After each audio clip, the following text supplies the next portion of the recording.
Hey guys, welcome back to my channel. Happy St. Patrick's Day. Well, I guess technically yesterday was St. Patrick's Day. You're seeing this on Wednesday, but in real time for me, it's St. Patrick's Day. So I've got some green on. It is my birthday, but with all that's going on, we are literally just sitting around at home. We went on a walk this morning and that's about like it. Other than that, we're just hanging out at home. Today's video is going to be talking about cash spending versus debit spending. We've done both.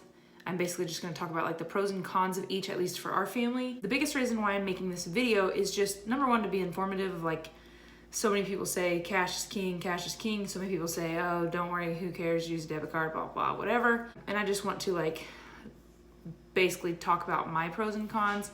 I've had a lot of comments saying, you should do it this way, you should do it that way, you should do it blah, blah, blah.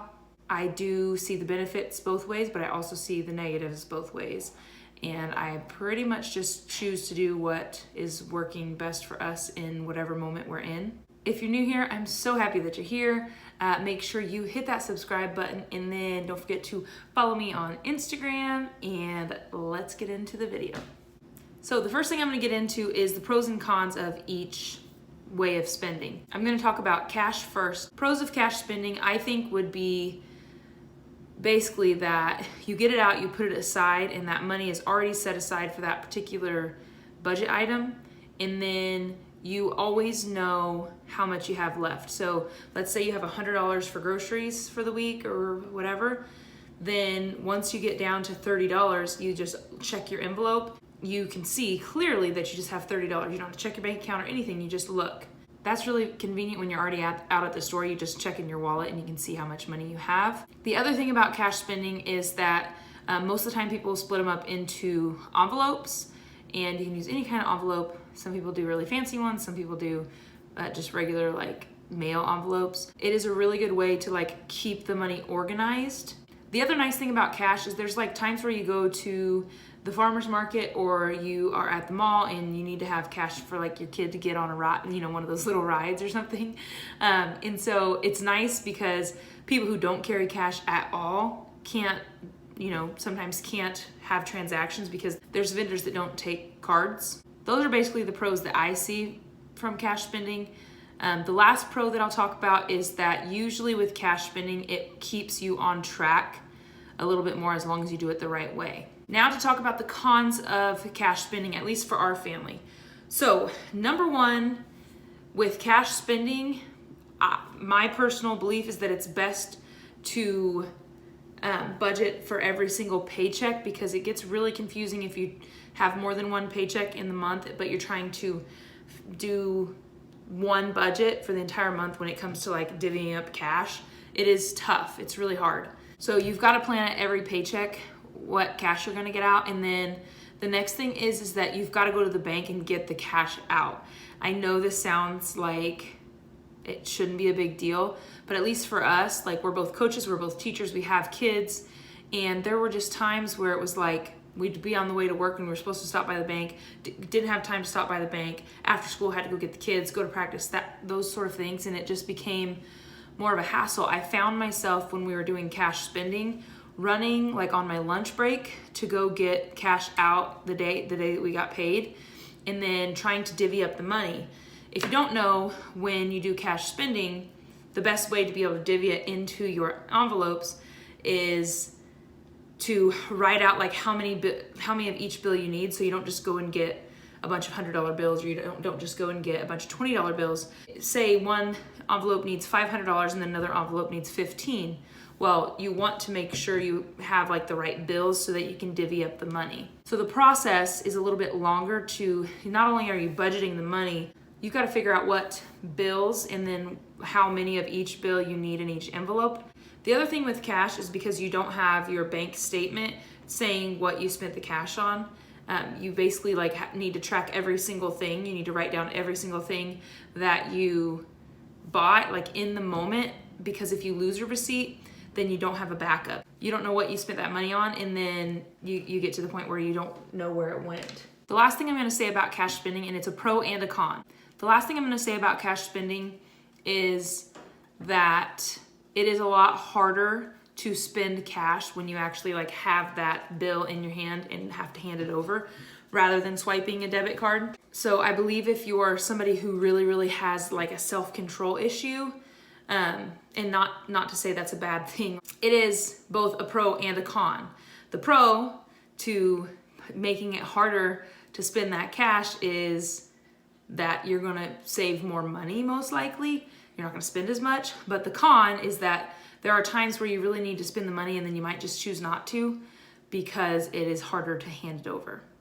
All in all, I think that cash spending is an amazing way to go about things. So now to talk about debit spending. So the cons of debit spending, clearly with debit, you're just swiping a card, or even like you can do online spending. A big con for debit spending would be overspending or going over the budget because it is so easy to just swipe a card and type in the number for a card. The next con for debit spending is that there are times where you need cash for certain things or for fundraising or for whatever, and it is sometimes an issue if you go a place and you try to buy something and then they're like, oh, we don't take debit cards or credit cards, and then you just run into a little issue there. Sometimes with debit spending there can be like more fraud going on with it, like online or whatever, and so sometimes your card can just get shut down. So let's say you're out of town, being out of town, getting your card shut down and you don't have any cash and you don't have a bank around you that's like your bank, that can be a really scary time. Now on to the pros of debit spending. It's simple. You can set up your bills on debit spending. You can have two cards linked to the same account. So like my husband and I can both be linked to the same account so that we can both spend and not have to like divvy something up before we leave in the morning or forget to give the other person the cash. Debit spending also allows you to track your spending through your bank account, and you have like a record besides all of your receipts. You can, with debit spending, do an envelope system just like with cash spending. It's just a little different where you save all of your receipts. So all you have to do here, instead of writing stuff down and trying to remember what you bought, is put your receipts in here, and then you can kind of tally them up as you go through the month. The nice part about having the bank statement is if you do lose a receipt, you've got the bank statement. So then if you need to, you can just write it down on a little piece of paper to make up for the receipt. There are obviously a lot more pros and cons to each one depending on who you are. For us, that's just kind of like what I see being the pros and cons. What works for us right now is debit spending. And I know that that's controversial for some people, but we did the cash spending for about 3 or 4 months. And what would happen is when we would get really busy, and I know this can just sound like an excuse, but honestly, things have worked out a lot better this time around. But with the cash spending, if I didn't make it to the bank on payday to get the money out and I was gonna have to wait a couple days to get there, or if the bank was closed, it would literally just like, for some reason, something in my brain was just like, ugh, man, I messed up, I jacked this up. So then like we wouldn't stick to our budget the way that we were supposed to because I didn't do my part in what I was supposed to get done. And it made us fall off a lot. And that's honestly kind of like after a few months, we fell off a bit. We started just kind of spending again on a lot of things we didn't need. We weren't sticking strictly to our budget. We were still budgeting, but we just weren't doing a really good job of it. Right now, debit spending is what works for us. We can transfer our money straight into our sinking funds, which are savings accounts, and I can track all the spending. I use the My Dollar app as well, just as an extra, like to remind me. I always do the big check-in in the middle of the month, but I do like to just like check and see where we're at every week, at least loosely. It is very convenient to be able to swipe the card. It's really nice to just have everything that I need right there rather than being like, dang it, I really need to get this thing and I don't have the envelope. Debit spending is saving us a lot of time. I will say though that even though we do mostly debit spending, for instance, this month we had $440 that's going towards baby items, and I bought some things online with that amount of money, and then we had about $220 left over that we could spend on the baby.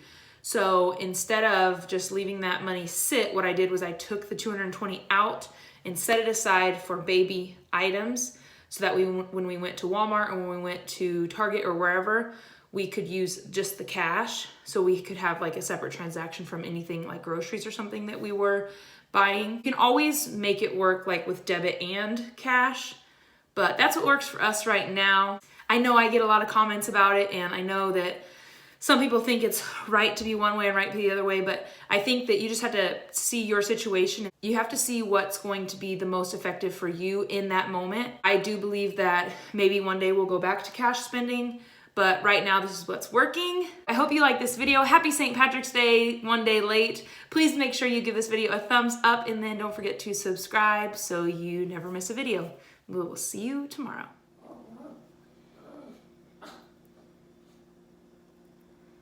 It's supposed to be quiet time, and I don't know if you can hear that. I just try to get my kids to sleep, and somebody is making a lot of noise. Dang it. Okay. I think he's kind of whining. I think he's falling asleep. Mara? What do you need? You're hungry? Grab a snack and go back upstairs, okay? A cheese stick or something? A cheese stick. Sounds good. Try to be quiet because mommy's filming, okay? Oh, jeez. Here, I'll open it for you. You're done? Quiet time, okay? Holy crap. It's like a bug just flew down my throat. Russell's on his way home.